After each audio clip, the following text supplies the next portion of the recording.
오전에 살펴볼 하나님의 말씀은 고린도후서 4장입니다.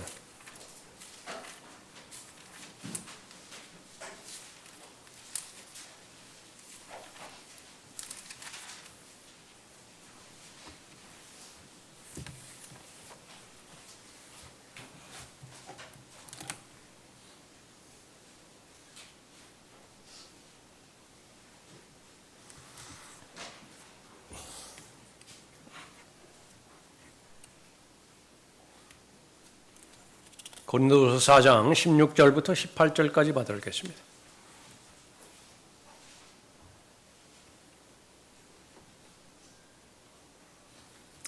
이런 까닭에 우리가 낙심하지 아니하노라. 오히려 우리의 겉사람이 썩어질지라도 우리의 속사람은 날마다 새로워지나니 이는 우리가 잠시 받는 가벼운 환난이 우리를 위하여 훨씬 뛰어난 영원한 영광의 비중을 이루어가기 때문이라.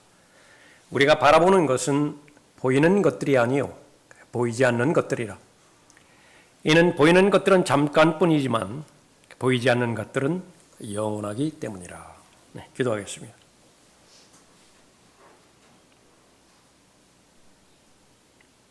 영원한 영광 가운데 거하시는 아버지 하나님, 저희들을 영광으로 인도하기 위해서 죄 많은 이 세상에 하나님의 어린 양 예수 그리스도를 혼의 속죄 제물로 보내주시고 보혈을 흘려지게 하심으로 인해서 하나님께서 원하시는 구원에 이르게 해주시었고 진리의 지식에 이를 수 있도록 복 주심을 감사를 드립니다.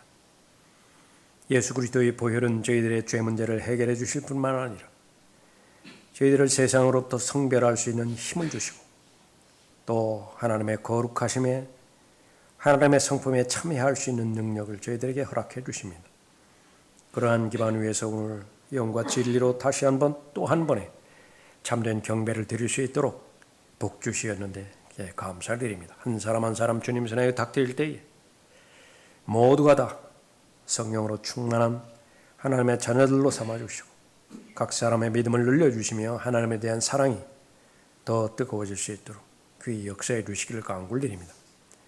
선포되는 말씀 하나님의 말씀으로 받아들이게 하심으로 인해서 어떠한 악의 세력의 방해에도 불구하고 말씀으로 많이 맺을 수 있는 능력의 결실의 열매 맺을 수 있도록 복 주시기를 간구를 드립니다. 삶의 문제들 해결해 주시고 마음의 소원들과 기도의 응답들 경청해 주시기를 간구를 드립니다. 저를 주님의 영으로 충만하게 채워주십시오. 이 시간을 통해서 하나님께서 기뻐해 주시고 영광 받아 주시길 원합니다.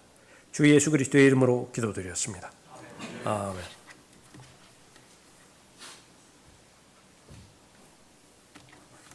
낙심을 극복하려면이라고 하는 제목으로 말씀드리겠습니다. 하나님께서 사람을 창조하셨는데 그 창조된 그 사람의 정체가 마음이라고 성경은 말하고 있습니다. 우리의 몸은 96가지 흙의 원소로 이루어졌지만은 그러나 그것은 그릇에 해당되어지는 부분이고요. 실제 사람 자체는 혼으로 이름 지어진 마음이라 그렇게 말하고 있습니다. 그 마음에서 모든 것들이 영혼과 관련된 하나님과 관련된 모든 것들이 다 이루어집니다. 마음으로 예수 그리스도를 믿음으로 구원에 이르게 되고요. 하나님께서 보여주신 교리의 본을 마음으로 순종할 때에 진리와 동행하고 진리를 실행할 수 있게 되어지죠. 우리가 믿는 것은 하나님의 존재하심을 믿는 것입니다. 그런데 그 명제는요 아무런 의미가 없습니다. 왜냐하면 마귀도 믿고 떠니까요. 그것이 의미가 있기 위해서는 하나님이 존재하실 뿐만 아니라 마귀도 반드시 존재한다라고 하는 사실을 같이 믿어야 됩니다. 하나님은 하나님의 목적이 있고 마귀는 마귀의 목적이 있습니다. 하나님의 목적은 모든 사람이 구원을 받는 것이고 구원받은 사람이 진리의 지식에 이르는 것입니다. 마귀의 목적은요 절대로 구원받지 못하게 만드는 것이고 구원받았다 하더라도 진리의 지식에만큼은 이르지 못하게 만드는 것입니다. 그런데 그것이 모두가 다 마음에서 이루어집니다. 그 펴져 있는 4장 4절 보십시오. 3절 보십시오. 그러나 만일 우리의 복음이 가려졌다면 그것은 구원받지 못한 자들에게 가려진 것이라. 그들 가운데 이 세상의 신이 믿지 않는 자들의 마음을 어둡게 하여. 내가 믿기 이전에 전에 존재 조건이 존재한다고 그러고 성경 기록하고 있는 것인데 누군가가 내 마음을 어둡게 만들어 버리는 거예요. 그래서 내 믿음을 방해하는 것입니다. 마음을 어둡게 하여 하나님의 형상이신 그리스도의 영광스러운 복음의 광채가 그들에게 비치지 못하게 하느니라.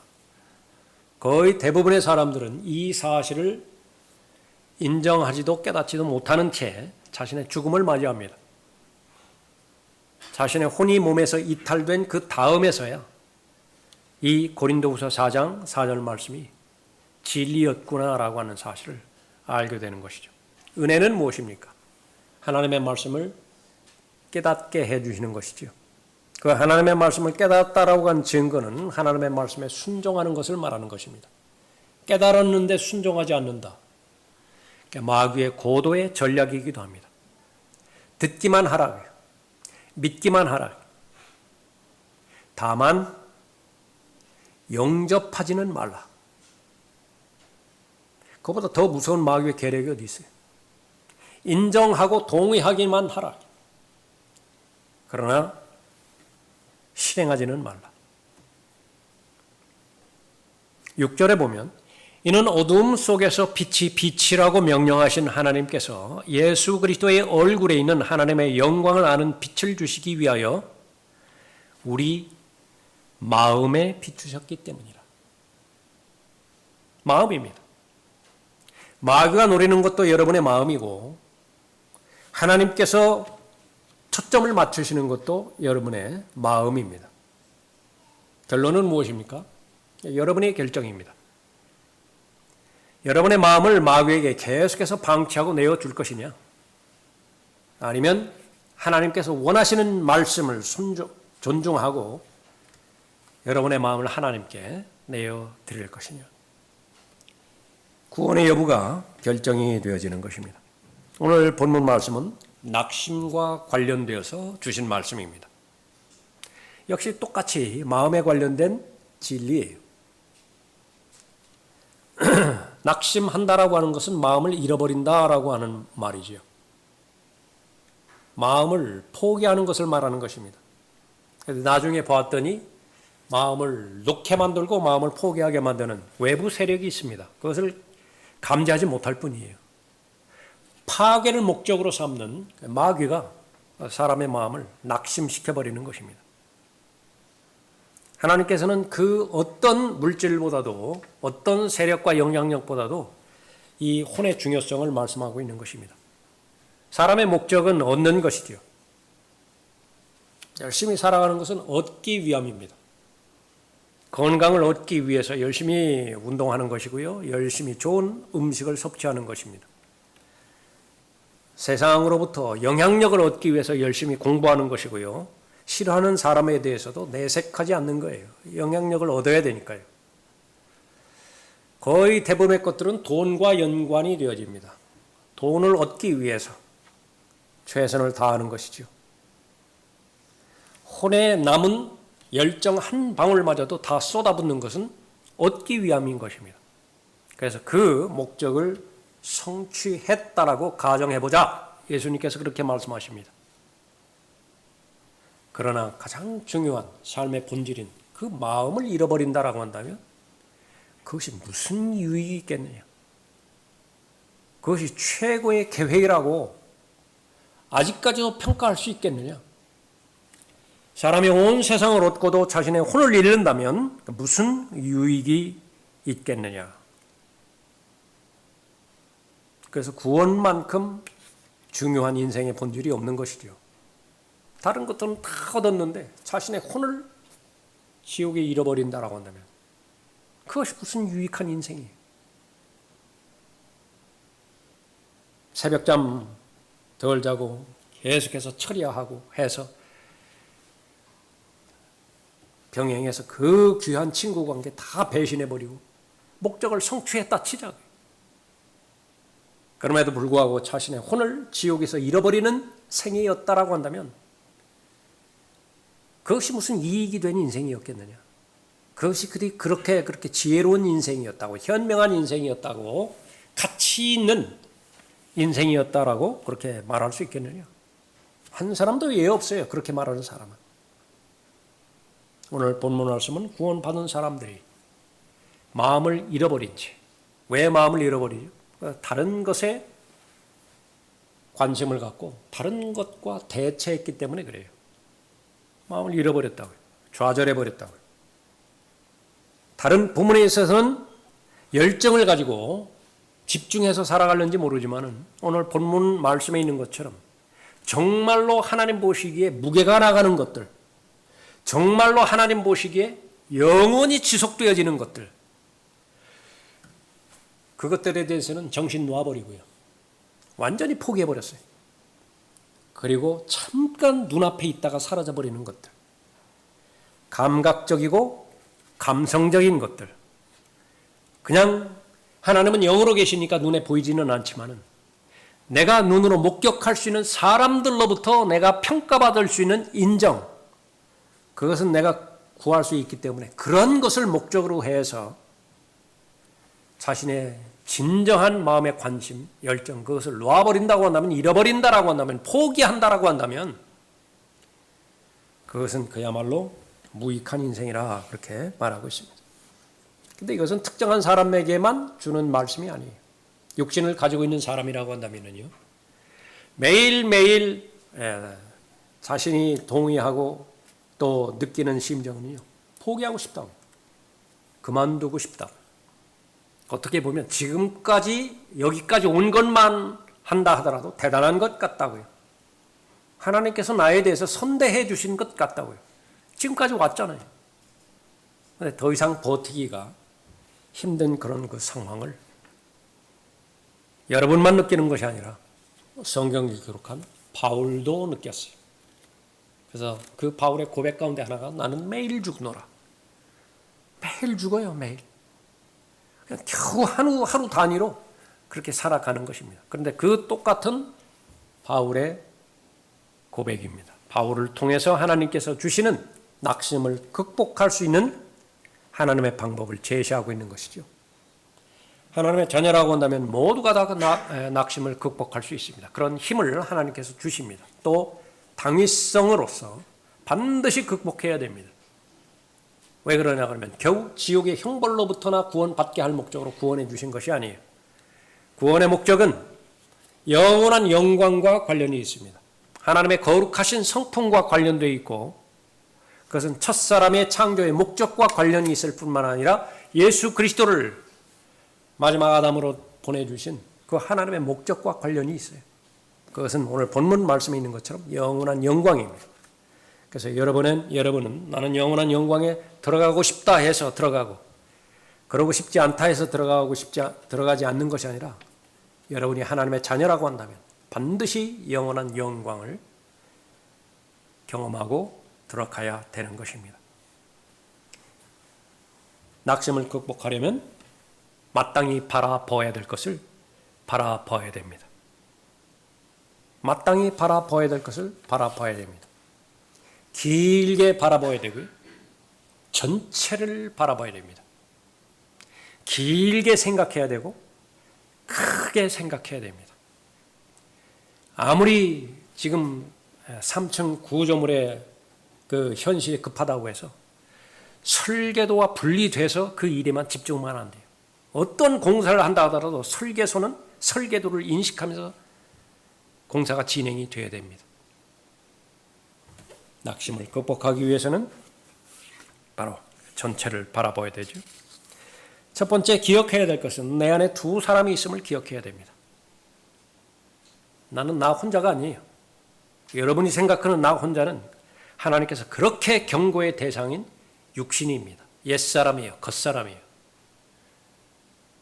그럼 사실은 무엇입니까? 또 하나의 나가 있는 거예요.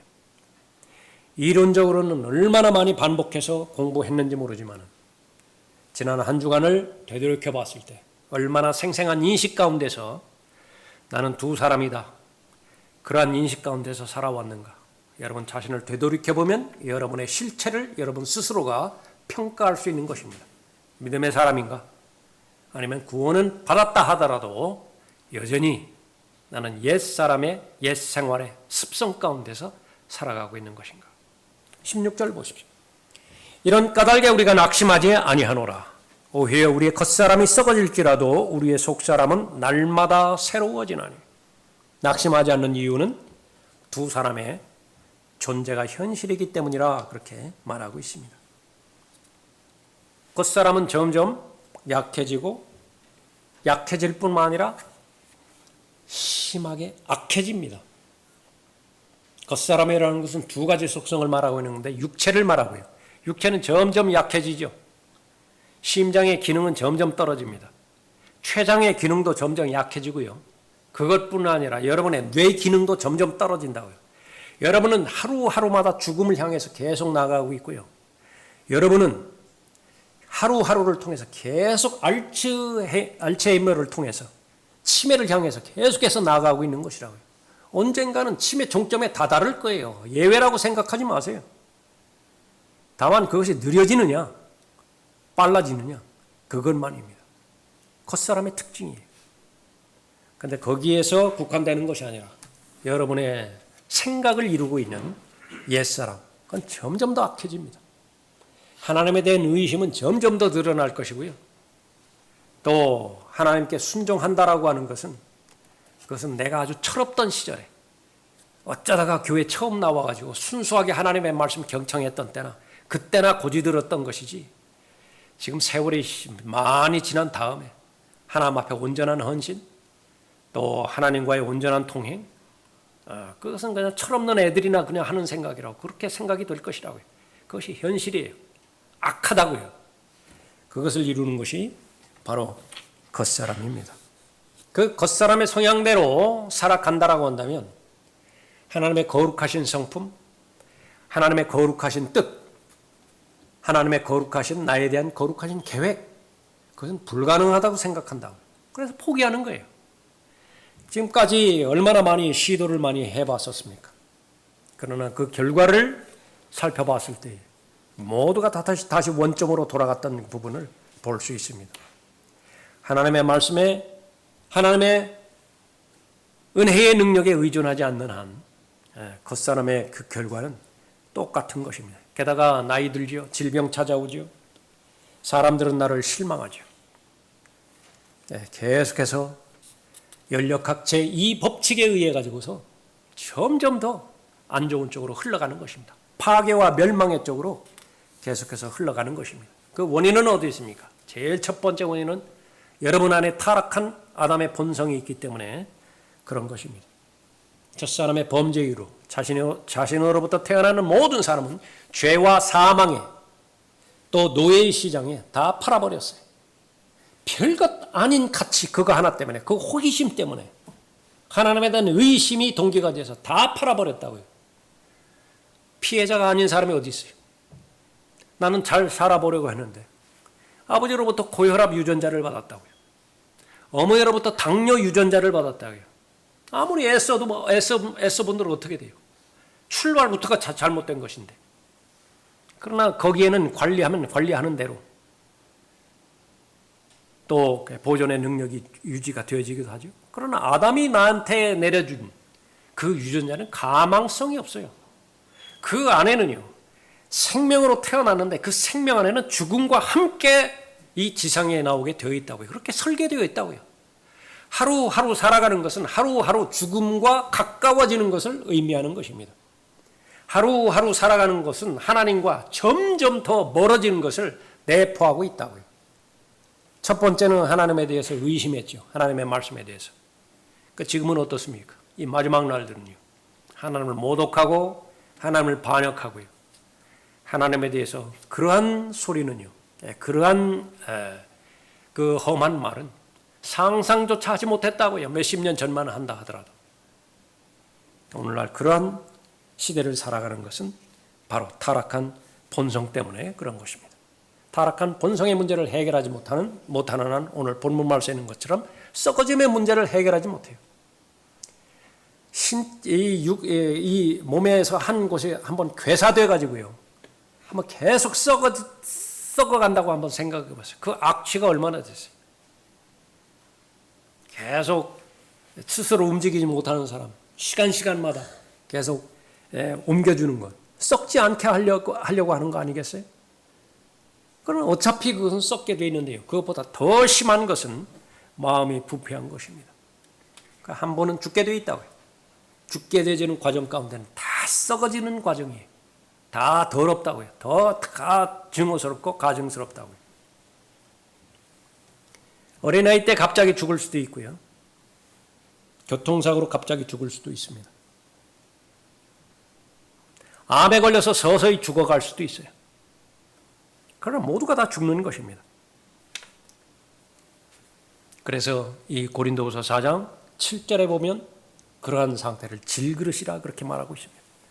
그러나 우리가 이 보물을 질그릇에 가졌으니 이는 그 능력의 탁월하심이 하나님께 있는 것이지 우리에게 있는 것이 아님이라. 이것을 인식하면 겉사람, 이 사실을 잘 아는 것이죠. 이 겉사람끼리 모여있는 모임, 그 결과가 무엇이겠어요?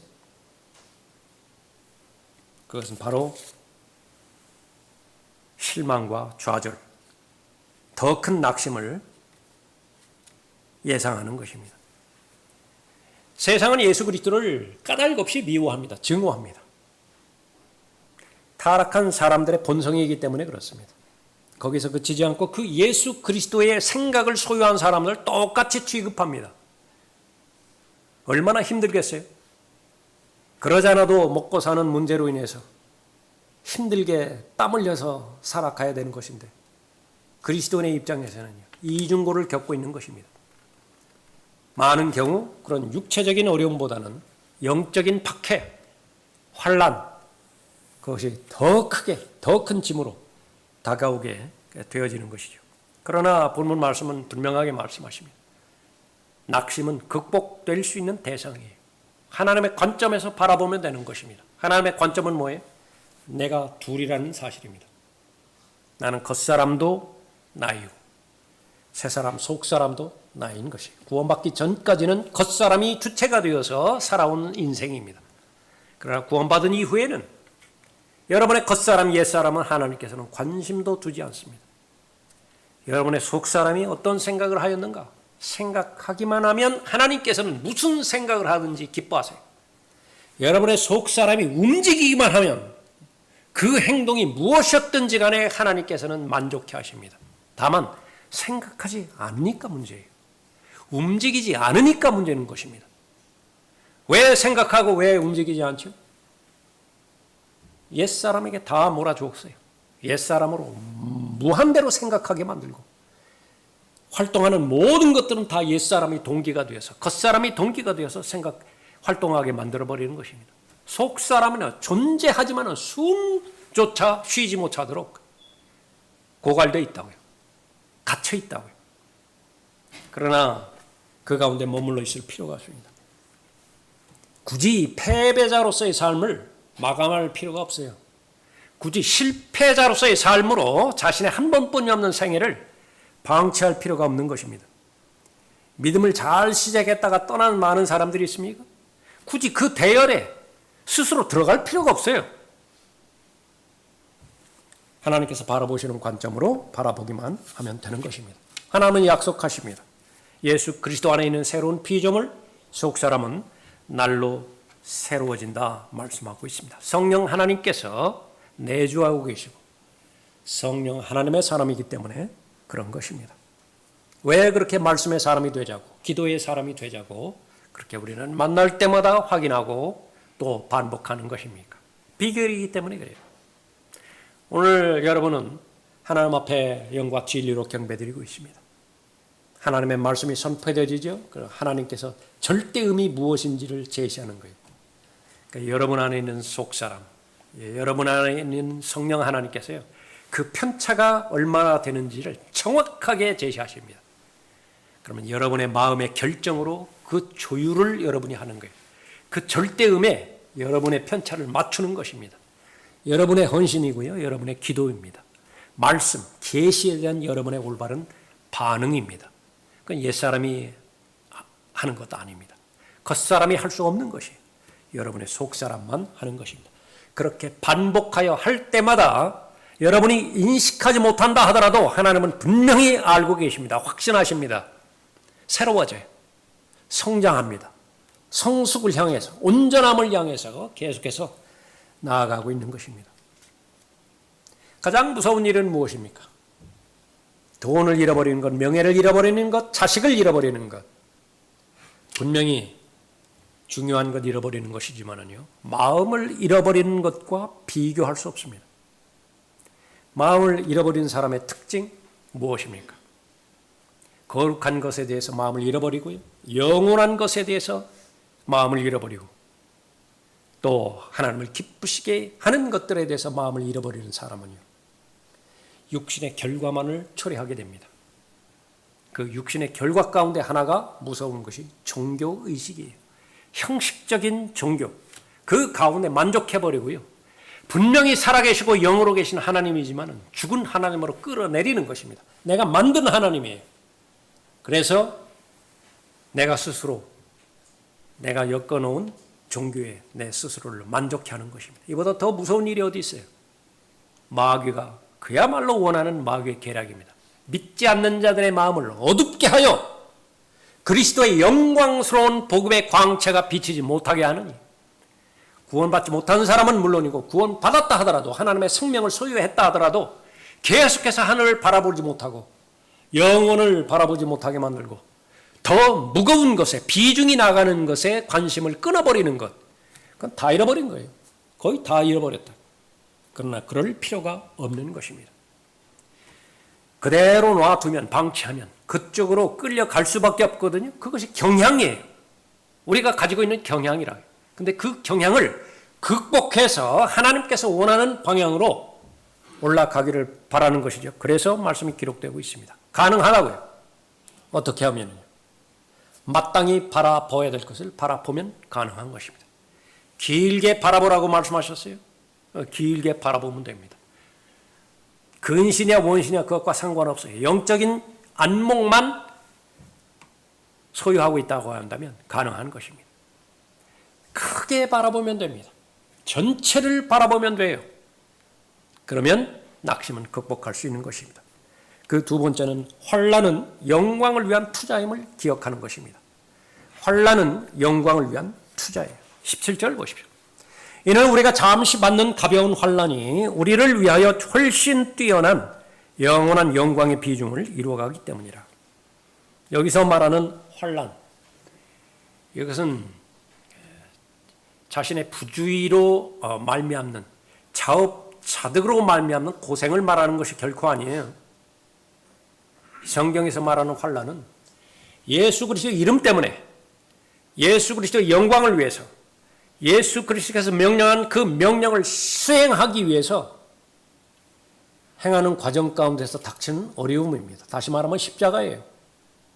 내가 예수 그리스도를 말하지 않으면 이 환난은 닥칠 이유가 없습니다. 예수 그리스도께서 제시해 주신 좁은 길, 진리의 길, 영생의 길, 그 길로 한 걸음 한 걸음 걸어가지만 않는다라고 한다면 닥칠 이유가 없어요. 바울의 경우 다음 고린도후서 11장에서 얼마만큼 위험과 환난과 어려움을 경험했는 것인지, 강에서 어려우면 무태서는 어려움을 덜 경험해야 될 거 아니겠어요? 동족으로부터 어려움을 당한다고 한다면 이방 민족으로부터는 어려움을 당하지 않아야 될 거 아니겠어요?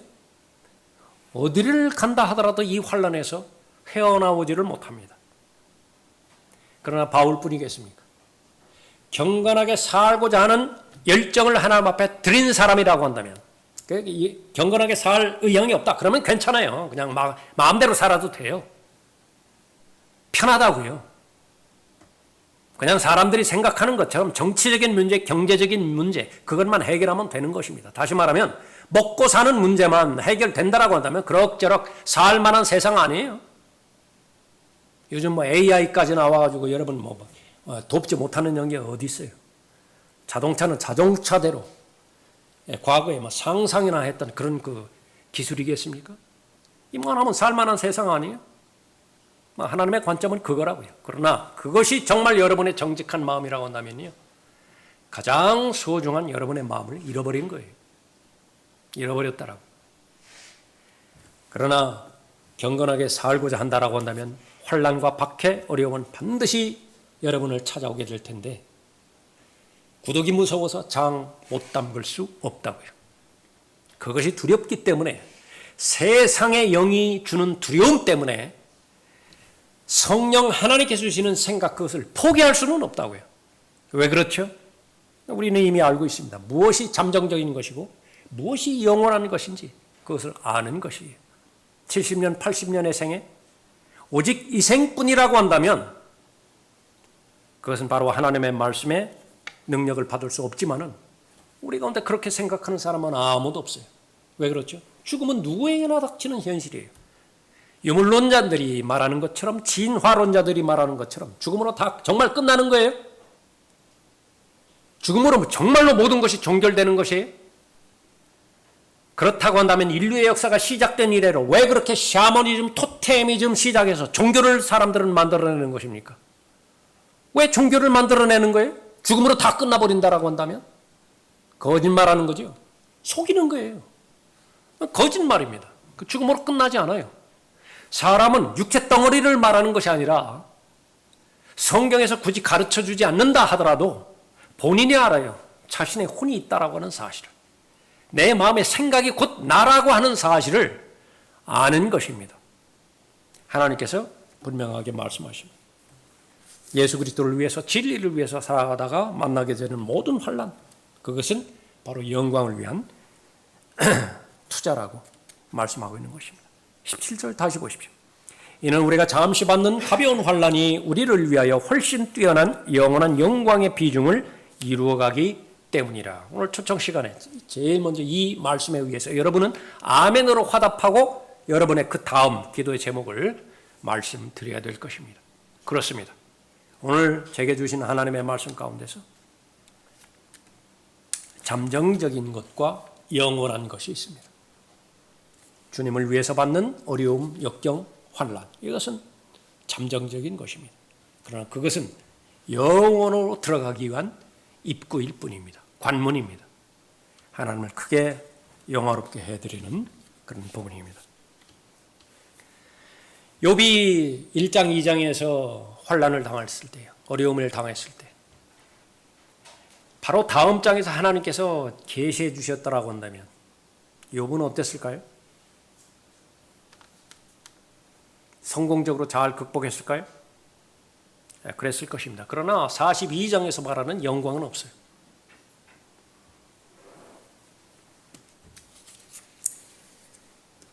환난은 잠시뿐이라고 말씀하시는데 하나님 보시기에 잠시뿐이죠. 여러분이 보시기에는 10년 걸릴 수도 있습니다. 20년이 걸릴 수 있어요.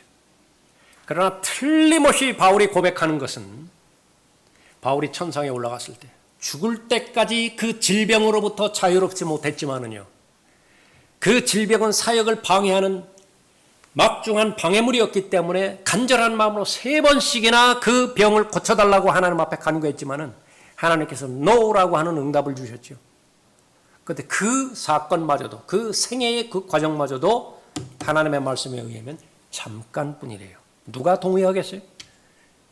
죽을 때까지 해결되지 못하는 문제가 어떻게 잠깐뿐이에요. 그러나 우리는 영혼을 사는 사람입니다. 영혼의 관점에서 바라봤을 때 그건 잠깐뿐이에요. 예, 그렇습니다. 잠깐이에요. 잠깐이라고요. 그러나 그러한 잠깐도 그렇게 많이 두지 않습니다. 거의 대부분 여러분의 삶 가운데서 견딜 수 있는 삶의 문제는요, 그야말로 문자 그대로 잠깐이에요. 여러분의 믿음을 아시기 때문에 그렇습니다. 바알과 같은 믿음이 아니기 때문에요. 감당할 수 없는 시험은 하나님께서 허락하지 않으시는 것입니다. 하나님의 계획을 믿기만 하면 됩니다. 그 하나님의 계획과 여러분의 계획이 상충될 때 여러분의 계획을 하나님의 계획 안에 넣으십시오. 그렇게 함으로 인해서 하나님의 말씀의 진리가 여러분에게도 진리가 되게 해 주십시오. 이것은 가벼운 환난이라 그렇게 말하고 있습니다. 감당하지 못할 환난이 없다라고 하는 약속의 말씀이죠. 진리를 위해서 흘렸던 눈물, 땀, 피, 그것은 영혼으로 들어가면은요, 다 금으로 바뀌어져 있는 것을 확인할 것입니다. 은과 보석으로 바뀌어져 있는 것을 확인할 거예요. 그러나 흘린 피와 흘린 땀과 흘린 눈물이 없다. 심지 않았는데 뭘 거두죠? 시간을 심지 않았는데, 기회를 심지 않았는데, 하나님의 말씀을 심지 않았는데 도대체 무엇을 거두지요? 스스로를 속이는 일은 없어야 될 것입니다. 하나님께서는 가장 중요하게 여기시는 것은 거듭난 하나님의 자녀가 마음을 잃어버리는 것이라고 말씀하십니다. 다른 것 잃어버려도 괜찮아요. 그러나 마음을 잃어버려서는 안 됩니다. 마음을 잃어버리면 간증을 잃어버리는 것이고, 간증을 잃어버렸을 때에는 그리스도의 심판석에서 모든 것을 다 잃어버리는 것이기 때문에 그런 것입니다. 하나님께서 약속하시는 영광, 훨씬 뛰어나다라고 말씀하시고 영원하다라고 말씀하시고 영광의 비중을 이루어간다라고 말씀하고 있는 부분입니다. 낙심은 반드시 극복되어야 됩니다. 여러분의 마음의 상태를 우선 조명해야 되겠죠. 나는 열심히 하루하루 활기차게 활동하고 적극적으로 활동하고 있는 것인데 혹시 하나님 보시기에 정작 추구해야 되는 것을 추구하지 못하고 마땅히 생각해야 되는 것을 생각하지 않음으로 인해서 마음을 잃어버린 상태로 하나님 앞에 발견되는 것은 아닌가. 제일 먼저 조명하고요. 그 다음에 그 단계가 지났다라고 한다면 여러분은 이 지상에서 삶을 마무리할 때까지 다른 것은 잃어버린다 하더라도 여러분의 마음의 관심과 마음의 열정, 마음의 목표, 그것을 절대로 잃어버려서는 안 되는 것입니다. 그러나 여러분의 결심과 여러분의 결의에는 한계가 있습니다. 여러분은 마귀를 상대하고 있는 영적 존재이기 때문에 그래요. 반드시 전지전능하신 하나님 앞에 도움을 요청해야 됩니다. 그 마음을 지켜주시라고, 보호해 주시라고. 하나님께서 도우시는 요청은 마땅히 바라봐야 될 대상을 바라보면 된다라고 말씀하십니다. 마땅히 생각해야 될 것을 생각하면 된다라고 말하는 것인데 길게 바라보래요. 전체를 바라보래요. 그것은 바로 여러분의 능력과는 상관이 없습니다. 최소한의 믿음만 있으면 돼요. 마지막 세 번째는 보이는 것이 다가 아님을 기억해야 됩니다. 보이는 것이 다가 아님을 기억해야 됩니다. 18절 보십시오. 우리가 바라보는 것은 보이는 것들이 아니요 보이지 않는 것들이라. 이는 보이는 것들은 잠깐뿐이지만 보이지 않는 것들은 영원하기 때문이라. 예수 그리스도를 그렇게 가까운 거리에서 3년 반 동안 동행하고 배웠던 사도들 가운데 여전히 이 믿음의 문제가 해결되지 않는 사도가 있었죠. 도마였습니다. 부활의 소식을 들었을 때에 내가 직접적으로 주의 손에 있는 못자국을 보지 않는 한 나는 믿을 수 없다. 내 손가락으로 그 못자국에 대어보지 않는 한 너희들의 말을 믿을 수 없다. 그것만으로도 옆구리에까지 나는 확인을 해야 되겠다. 예수님께서 자비를 베풀어 주셔서 그런 믿음 없는 요청에 대해서는 예수님께서 거의 응답을 안 하시죠. 거의 응답을 안 하시죠. 그런데 정말로 사랑하셨나 봐요. 내 손가락을 이리 내밀어라. 내 손을 보고 그리고 내 옆구리에 넣어보라. 그리하여 믿음 없는 자가 되지 말고 믿는 자가 되라. 그제서야 나의 주 나의 하나님으로 고백하죠. 시인하죠. 모든 사람에게 말씀하십니다. 도마야, 여러분의 이름을 넣어주십시오. 여러분의 마음 안에. 도마야, 네가 나를 보았으므로 믿는구나. 보지 않고 믿는 자들은 복이 있도다. 천년왕국 유래가 되지요. 예수 그리스도 보지 못하는 사람 누가 있어요? 다 믿죠. 다 믿죠. 그러나 그건 보장이 없습니다. 천년왕국이 끝날 때 마치 언제 그랬냐 듯이 수많은 사람이 바다의 모래처럼 떼지어 몰려다갖고 예수 그리스도 대적하는 것입니다. 그것이 거듭나지 않은 육신의 본성이에요. 믿음이 형성되지 않은 비정상적인 마음의 상태인 것입니다. 우리가 반드시 알아야 되는 것은 무엇입니까? 무엇이 영원한 것이고 무엇이 잠정적인 것인지 알아야 됩니다. 하나님의 날이 오기를 고대하고 열망하라. 그때는 하늘들이 불에 타서 녹아버리고 우주의 구성 요소들도 맹렬한 불에 녹아내릴 것이나. 사람들이 부분적으로 진리를 아는 것은 빅뱅은 인정을 합니다. 빅뱅 이전에는 뭐 어떻게 된 거예요? 아무것도 없어요. 그거는 인정을 하는 거예요. 부분적 진리입니다. 그러나 빅뱅은 그때 생긴 것이 아니라 마지막에 생길 것이지요. 마지막 날 엄청난 폭발이 우주 전체에서 다 일어날 것입니다. 모든 우주를 구성하는 구성 요소들이 다 녹아내려 버릴 것이에요. 하나님의 보좌가 공개적으로 모든 피조물들에게 다 드러날 것입니다. 백보자 심판이 모든 은하계, 안드로메다, 태양계, 수천억 개의 별들, 수천억 개의 은하계들 다 없어져 버릴 것입니다. 없어져 버린다고요. 그것이 바로 하나님의 말씀인 것입니다.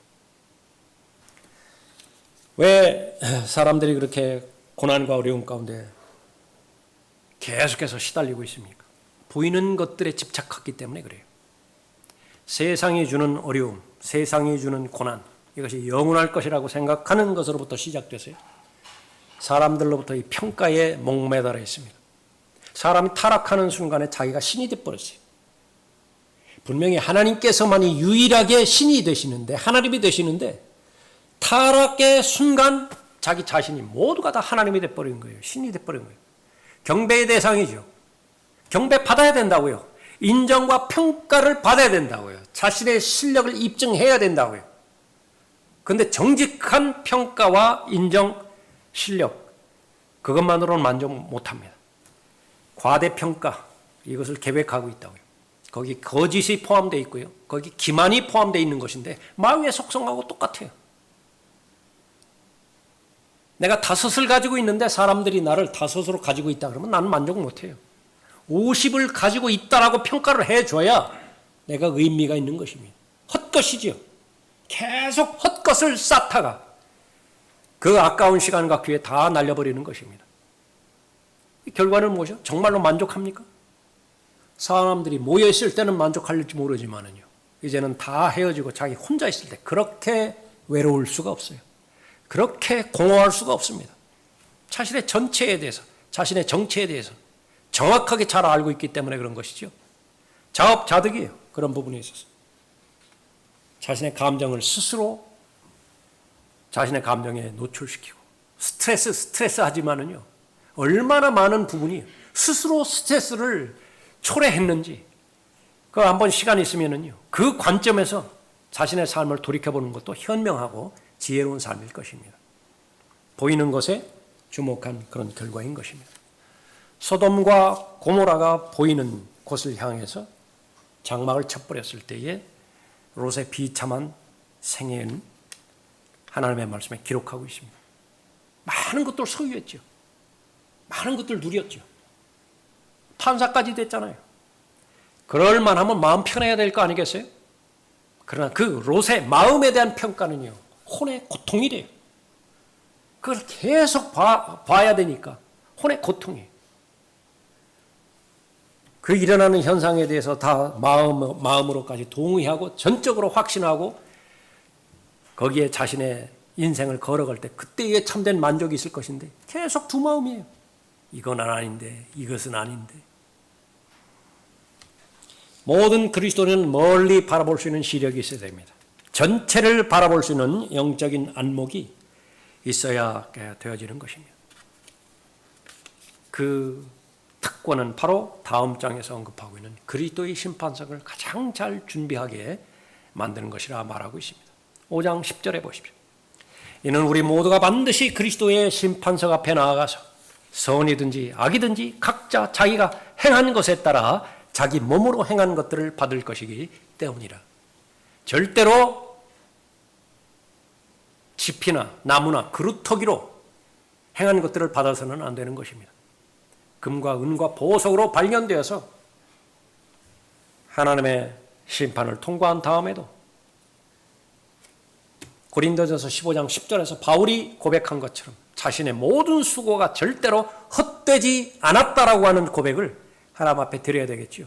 은혜의 능력 아래에 있으면 되는 것입니다. 그 하나님의 은혜의 능력은 여러분의 고난, 환난 극복하게 해서 절대로 낙심을 극복하게 해줄 수 있는 능력을 여러분에게 주실 것이에요. 믿음만 있으면 됩니다. 여러분은 속사람과 겉사람이 있다라고 하는 사실을 인정하기만 하면 되는 것입니다. 하나님께서는 여러분 모두가 다 상속자가 되기를 바라고 예수 그리스도와 함께한 공동 상속자가 되기를 바라죠. 투자하는 것이 있어야 됩니다. 심기를 바라세요. 여러분의 눈물을 심으십시오. 땀을 심으십시오. 여러분의 피를 심으십시오. 그렇게 된다라고 한다면 영광의 보좌에서 주시는 하나님의 영광과 하나님의 보상, 그것이 바로 여러분의 것이 될 것입니다. 느낌으로 살지 마세요. 느껴지는 대로 반응하지 마세요. 믿음으로 반응하십시오. 보여지는 것이 다가 아니에요. 반드시 보여지지 않는 것이 있습니다. 보여지지 않는 것을 보는 것으로 끌어오는 것을 히브리서 11장 1절에서 믿음이라고 정의하십니다. 그런 힘을 달라고 하나님께 요구하십시오. 그 힘이 있습니까? 더 큰 힘을 요구하세요. 더 큰 믿음을 주십시오. 더 많이 볼 수 없는 것들, 더 많이 가려진 것들, 그러나 성경에 계시되어 있는 것들, 이것을 나에게 사실로 받아들일 수 있는 힘을 주십시오. 진리의 지식에 이르게 해 주십시오. 긴 안목이 있을 때, 모두를 바라볼 수 있는 안목이 있을 때, 이 세상은 내 집이 아니라고 하는 고백은 여러분의 고백이 될 것입니다. 하늘의 보물을 쌓아놓는 생애가 될 것이고요. 그 결과 영원히 없어지지 않는 것, 그건 바로 하나님께서 혼이라고 말씀하셨죠. 여러분의 혼에 관심을 가질 것이라고요. 다른 사람의 혼에도 관심을 가질 것이라고요. 절대로 빈손 들고 하늘로 가지 마십시오. 여러분 혼자만 가지 마세요. 제일 수치스러운 것은 빈손 들고 본향에 올라가는 거예요. 절대로 그리스도인이라고 하는 신분을 지녔으면서도 영원한 것에 어떤 관심도 가지지 않은 채, 영원한 것에 어떤 투자도 하지 않은 채 빈손 들고 하늘에 올라가는 것, 그걸 가장 수치스러운 수치로 여기십시오. 그렇게 함으로 인해서 마귀가 원하는 삶으로서 여러분의 한 번뿐인 생애가 방치되는 것을 방지하고요. 마귀는 여러분의 마음을 노린다고요. 믿지 않는 자들의 마음을 노렸듯이 구원받은 그 하나님의 자녀의 마음도 노리는 것입니다. 멀리 바라보지 못하고 전체를 바라보지 못하고 그렇게 해서 마음을 잃어버리게 만드는 것입니다. 그 거룩한 또 영원한 것에 대해서 어떤 관심도 갖지 못하게 만드는 것이죠. 그러나 하나님께서는 여러분을 아끼십니다. 자비를 베풀어 주시죠. 은혜를 베풀어 주시죠. 다른 것은 잃어버릴지언정 절대로 여러분은 마음을 잃어버려서는 안 되는 것입니다. 기도하겠습니다. 은혜로우시고 자비로우신 아버지 하나님, 하나님께서는 하나님의 사랑을 실행하실 때에 예수 그리스도를 죄인에게 주시고자 또 갈보리 십자가에서 예수 그리스도의 보혈을 흘리게 해주셨습니다. 예수 그리스도 안에 모든 것이 다 포함되어 있는 것을 저희들이 잘 알고 있습니다. 모든 영원한 것은 다 예수 그리스도 안에 있습니다. 예수 그리스도를 개인의 구주로 영접한 모든 믿음의 자녀들, 계속해서 예수 그리스도 입에서 나오는 말씀인 똑같은 권위로 이루어지는 하나님의 말씀, 존중 여기고 존귀히 여기는 가운데 또 예수 그리스도와 동행하는 모든 과정들을 통해서 하나님께서 원하시는 낙심을 극복할, 또 고난을 극복하고 또 영원한 영광 가운데 거하는 하나님의 자녀들 되도록 복주시기를 간구를 드립니다. 초청 시간을 통해서 성령 하나님께서 조명해 주시는 그 마음의 상태를 정직하게 하나님 앞에 토로하고 시인하고 또 마땅히 간구해야 되는 도움의 요청을 믿음으로 간구하는 그런 그 시간으로 인도해 주시길 원합니다. 주 예수 그리스도의 이름으로 기도드렸습니다. 아멘. 다 같이 일어나시겠습니다.